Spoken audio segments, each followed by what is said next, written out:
મારું એવું માનવું છે કે જેમ પંજાબી આપણને સમજ નથી પડતી પણ મજા આવે છે, તો એવી જ રીતે આપણા ગુજરાતી ગીતોને પણ અમે એ લેવલ પર લઈ જઈએ. આઈ થિંક જેન્ઝી કહી શકીએ, આલ્ફા કહી શકીએ, તો એ બધા કનેક્ટ ત્યારે થાય જ્યારે એ લોકોને એવું લાગે કે ના આમાં મજા આવી, આમાં વાઇબ મળે છે, તો જઈને કદાચ એ લોકો એ ગુજરાતી સંગીત સાંભળે. ઘણા બધા એવા લોકો આવે જે એવું કહેતા હોય કે તમારા સોંગ્સ અમે સાંભળીએ, ત્યારે એવું સાંભળીને મને પર્સનલી બહુ ગર્વ ફીલ થાય અને સાથે સાથે ખુશી પણ થાય કે ચલો હું અહીંયા સુધી આવી એ પહેલાં મારો અવાજ અહીંયા પહોંચી ગયો છે.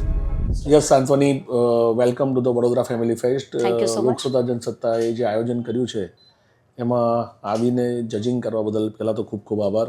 Thank you.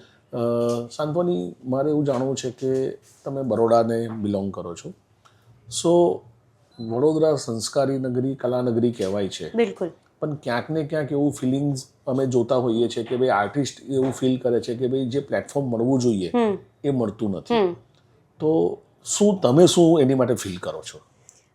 હું એવું માનું છું કે આજે જે મને અહીંયા આવીને ફીલ થયું કે લોકસત્તા જનસત્તા એટલું સરસ પ્લેટફોર્મ ક્રિએટ કરી રહ્યા છે, જે અપકમિંગ આર્ટિસ્ટ, આમ ફ્યુચર કહેવાય વડોદરાનું જે, તો એ કલા માટે એક બહુ મોટું પ્લેટફોર્મ આપી રહ્યા છે, જ્યાં ખાલી સિંગર્સ નહીં, ખાલી ઇન્સ્ટ્રુમેન્ટ પ્લે કરવાવાળા નહીં, પણ ડાન્સર્સથી લઈને દરેક એવા આર્ટિસ્ટો, મને એવું લાગે છે અહીંયાથી બહુ એ લોકોને સપોર્ટ મળવાનો છે.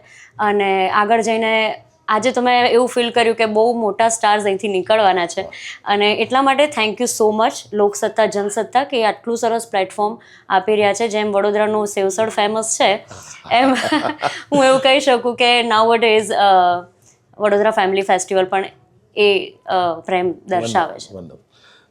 સાંત્વની, સાંત્વની ત્રિવેદીનું એક જોનર છે, એ મોડર્ન સોંગ્સ પણ ગાય છે, ફોક પણ ગાય છે, પણ વ્યક્તિગત સાંત્વનીને પોતાને સાંભળવું શું ગમે છે? હું મારી વાત કરું ને તો મને ગુજરાતી લેંગ્વેજ પ્રત્યે વધારે પ્રેમ છે, એટલે સુગમ મને વધારે ગમે છે સાંભળવું. આપણું જે સાહિત્ય છે, આપણું ફોક છે, જે આપણું ગુજરાતી કલ્ચર છે, એ પણ મને સાંભળવું વધારે ગમે છે. એટલે પર્સનલી મને ગુજરાતી સંગીત વધારે ગમે છે. દરેક આર્ટિસ્ટનો એક રોલ મોડલ હોય છે. હા. સાંત્વનીનો રોલ મોડલ કોણ? આમ તો જોવા જઈએ ને તો બહુ જ બધા આર્ટિસ્ટ છે કે જે મને મારા ફેવરેટ છે, પણ એમાંથી હું અમુક નામ આપીશ, જેમ કે નિશા ઉપાધ્યાય છે, પછી ગાર્ગીબેન વોરા છે, તો એ બધાને હું વધારે સાંભળું છું અને ક્યાંક ને ક્યાંક એવું ટ્રાય કરું છું કે હું પણ એમના જેવું ગાઈ શકું. ફ્યુચર ગોલ શું છે સાંત્વનીનો?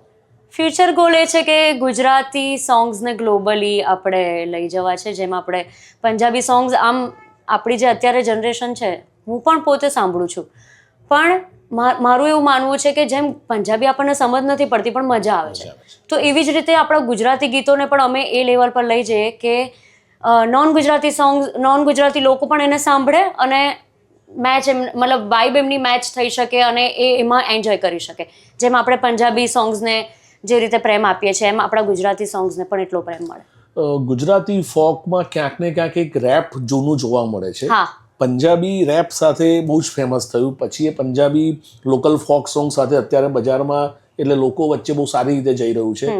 તો ગુજરાતી ફોક અને ગુજરાતી જે આપણા ડાયરાને જે છે, એ કલાને તમે મોડર્ન મ્યુઝિકને કેવી રીતે સાથે કનેક્ટ કરશો, કેવી રીતે કનેક્ટ કરશો? એટલા માટે અમે કનેક્ટ કરીએ છીએ કેમ કે ધારો કે અત્યારે જે નવી જનરેશન છે, એ લોકોને કદાચ કનેક્ટ કરવા હોય ગુજરાતી મ્યુઝિક સાથે, તો તમારે એને કંઈક નવી રીતે પ્રેઝન્ટ કરવું પડે, તો જઈને આજની જે જનરેશન, આઈ થિંક જેન્ઝી કહી શકીએ, આલ્ફા કહી શકીએ, તો એ બધા કનેક્ટ ત્યારે થાય જ્યારે એ લોકોને એવું લાગે કે ના આમાં મજા આવી, આમાં વાઇબ મળે છે, તો જઈને કદાચ એ લોકો એ ગુજરાતી સંગીત સાંભળે. અને એટલા માટે જ અમે લોકો જેટલા પણ જૂના ગીતો છે જે વિસરાઈ રહ્યા છે, તો એને અત્યારની જનરેશન સાંભળે એ માટે નવા મ્યુઝિક સાથે પ્રેઝન્ટ કરીએ છીએ.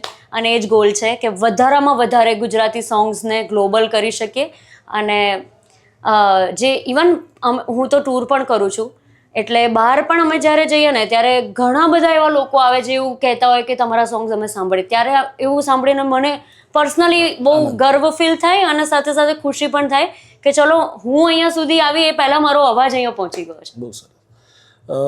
ભારત દેશમાં જો મનોરંજનનું કેપિટલ કહીએ તો મુંબઈ કહેવાય છે, એમ ગુજરાતને મનોરંજનનું કેપિટલ કરવું હોય તો આર્ટિસ્ટ તો એમની મહેનત કરી રહ્યા છે, યસ, પણ ગુજરાતના લોકો અને ગુજરાતના અધિકારીઓ કે પદાધિકારીઓ એટલે સરકાર તરફથી એવું શું થવું જોઈએ કે જેનાથી ગુજરાતના આર્ટને કલાને પ્રમોશન મળે?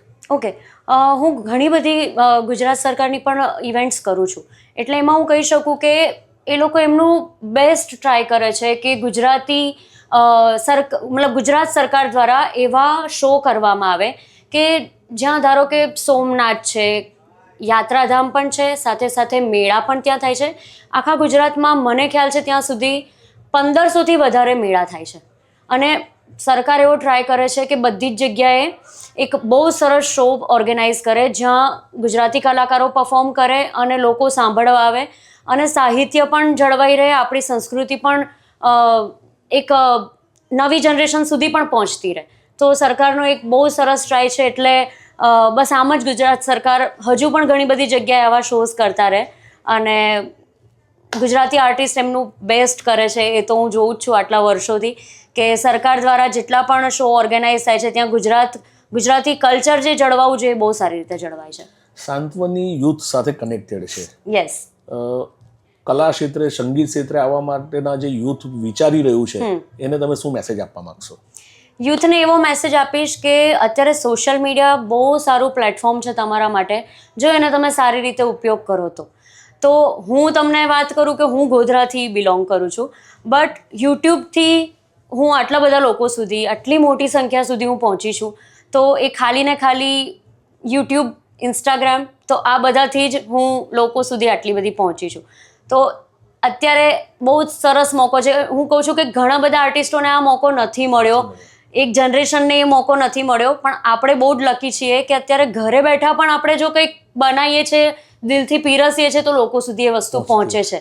તો હંમેશા પોતાનો પ્રયત્ન ચાલુ રાખવો અને વેઇટ કરવો કે તમારો પણ એ સમય આવશે. અને યસ, હું બધા જેટલા પણ આર્ટિસ્ટો અત્યારે મને સાંભળી રહ્યા છે કે જેમને એટલું પ્લેટફોર્મ નથી મળ્યું, એ ચોક્કસથી એક પોતાનો રસ્તો બનાવે, ના કે આમ પેલું કહેવાય ને કે દરવાજાની રાહ નહીં જોવાની, પોતાનો દરવાજો જાતે બનાવવાનો. So thank you so much. Thank you so much. Thank you.